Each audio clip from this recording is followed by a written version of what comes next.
नमस्कार। आज के इस खास विश्लेषण में आप सभी का स्वागत है। आज हम बात करने वाले हैं एक ऐसे विषय पर जो इतिहास के पन्नों में बहुत गहराई तक दर्ज है। हम बात कर रहे हैं महात्मा गांधी के जीवन के उन आखिरी पलों की और उनकी उस बेमिसाल विचारधारा की जिसने पूरी दुनिया को हमेशा के लिए बदल कर रख दिया। ये कोई आम कहानी नहीं है, बल्कि ये वो मोड़ है जहां से शांति और अहिंसा का एक बिल्कुल नया अध्याय शुरू हुआ था। तो चलिए, बिना किसी देरी के इस कहानी की गहराई में उतरते हैं। अब बात करते हैं साल 1948 की। देखिए, ये कोई ऐसा वैसा साल नहीं था। सदियों की लंबी गुलामी के बाद भारत आज़ादी की खुली हवा में सांस ले रहा था। पूरे देश में एक नई उम्मीद थी। लेकिन ये आज़ादी अपने साथ एक बहुत बड़ी और दर्दनाक त्रासदी भी लेकर आई। सोचिए, जो साल पूरी तरह से जश्न और खुशियों का प्रतीक होना चाहिए था, वो अचानक से एक ऐसे दुखद मोड़ पर आ खड़ा हुआ जिसकी शायद ही किसी ने कभी कल्पना की होगी। अगर आप उस समय के भारत को करीब से देखें तो एक बहुत बड़ा विरोधाभास नजर आता है। एक तरफ तो नई नई आज़ादी का जश्न था, लेकिन दूसरी तरफ दंगे, नफरत और हिंसा की एक बहुत ही कड़वी सच्चाई भी मुंह बाए खड़ी थी। कहने को तो देश आज़ाद हो गया था, लेकिन समाज बुरी तरह से बटा हुआ था। हर तरफ खौफ का माहौल था। ये वो ज़मीनी हकीकत थी जिससे उस वक्त का नया नया आज़ाद हुआ भारत गुजर रहा था। अब इस पूरी उथल-पुथल और अराजकता के बीच महात्मा गांधी ने अपने लिए एक बिल्कुल अलग ही रास्ता चुना। उनका मिशन सिर्फ एक था, भाईचारा। वो दिन रात बस एक ही काम में लगे हुए थे, लोगों के बीच जाना और उन्हें शांति का संदेश देना। जब पूरा देश नफरत की आड़ में जल रहा था ना, तब वो बिना थके लोगों के दिलों को जोड़ने की कोशिश कर रहे थे। उनका मानना था कि असली आज़ादी तभी है जब हम अपने मन से नफरत को निकाल फेंकें। और इस पूरी कहानी में आगे बढ़ने से पहले उनके उस मूल मंत्र को समझना बहुत जरूरी है। उनका कहना था, हिंसा से कभी शांति नहीं मिल सकती। देखिए, ये सिर्फ एक विचार नहीं था, बल्कि ये उनकी जिंदगी का सबसे अटल सिद्धांत था। चारों तरफ हो रहे खून खराबे के बीच भी उन्हें पूरा यकीन था कि लड़ाई झगड़े से आप कभी भी किसी समस्या का पक्का समाधान नहीं निकाल सकते, क्योंकि नफरत का जवाब कभी भी नफरत नहीं हो सकता, है ना? तो चलिए, अब चलते हैं उस शाम की तरफ जिसने सब कुछ बदल दिया। 30 जनवरी 1948 की वो शाम। जगह थी नई दिल्ली का बिरला भवन। अपनी 2 पोतियों के कंधों का सहारा लिए गांधी जी प्रार्थना सभा की तरफ जा रहे थे। उस दिन उन्हें थोड़ा सा विलंब हो गया था।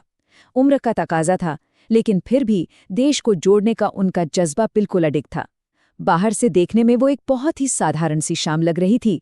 किसी को भी इस बात का जरा सा भी अंदाजा नहीं था कि अगले ही पल क्या होने वाला है। शाम ढल रही थी और गांधी जी प्रार्थना सभा की ओर बढ़ रहे थे। रास्ते में जो भीड़ खड़ी थी, वो उन्हें बहुत ही सम्मान के साथ प्रणाम कर रही थी, और वो भी हाथ जोड़कर सबको आशीर्वाद दे रहे थे। सब कुछ बिल्कुल सामान्य था। तभी अचानक भीड़ में से नाथूराम गोडसे आगे आता है। वो सम्मान देने के लिए नीचे झुकता है। ऐसा लगता है जैसे वो बस प्रणाम करने आया है। लेकिन अगले ही पल वो बिल्कुल करीब से गोलियां चला देता है, और प्रार्थना का वो शांत और पवित्र माहौल पलक झपकते ही एक खौफनाक हत्या में तब्दील हो जाता है। गांधी जी अब नहीं रहे।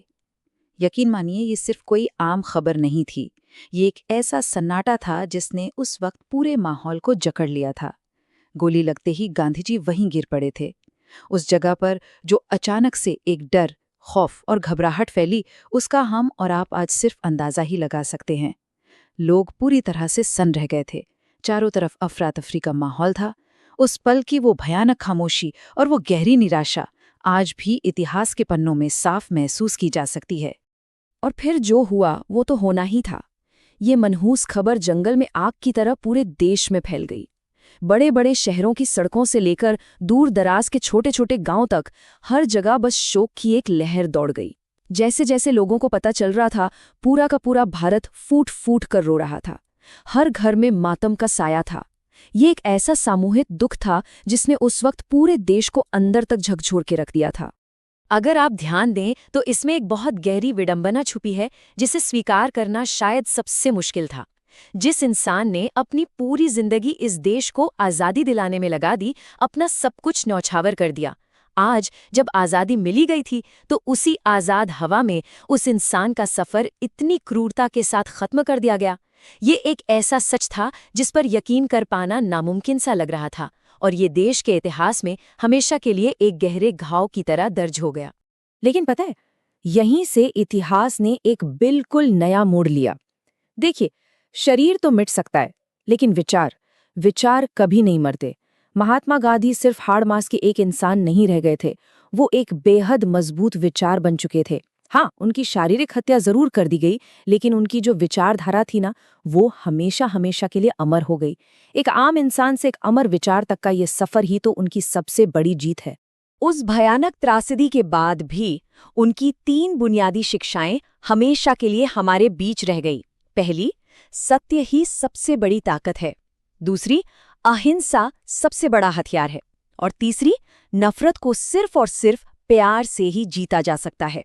अब देखिए, ये कोई किताबी बातें या सिर्फ ऐतिहासिक सिद्धांत नहीं है। ये इंसानियत के लिए वो मील के पत्थर हैं जो आज भी हर मुश्किल दौर में हमें सही रास्ता दिखाते हैं। सच कहूं तो यही गांधी जी की असली और सबसे अनमोल विरासत है। और इसी विरासत का असर है कि आज भी, इतने दशकों के बाद भी, जब भी हमारे समाज में या दुनिया के किसी भी कोने में शांति, सच्चाई और इंसानियत की बात होती है ना, तो महात्मा गांधी का नाम पूरे सम्मान के साथ लिया जाता है। सत्य और अहिंसा का जो रास्ता उन्होंने दिखाया, वो हमेशा के लिए अमर हो गया है। और ये इस बात का सबसे बड़ा सबूत है कि हिंसा कभी भी किसी बात का पक्का समाधान नहीं हो सकती। तो आज के इस ऐतिहासिक विश्लेषण को खत्म करने से पहले एक बहुत अहम सवाल हमारे सामने आता है। सोचिए जरा, क्या आज के समाज में फैली नफरत के खिलाफ सत्य और अहिंसा अब भी हमारे सबसे बड़े हथियार है? 1948 का वो दौर और आज का ये आधुनिक समाज, माना कि परिस्थितियां बहुत बदल गई हैं, लेकिन नफरत से लड़ने का ये तरीका आज भी उतना ही प्रासंगिक है।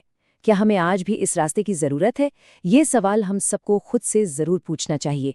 इस विश्लेषण में मेरे साथ जुड़ने के लिए आपका बहुत बहुत धन्यवाद।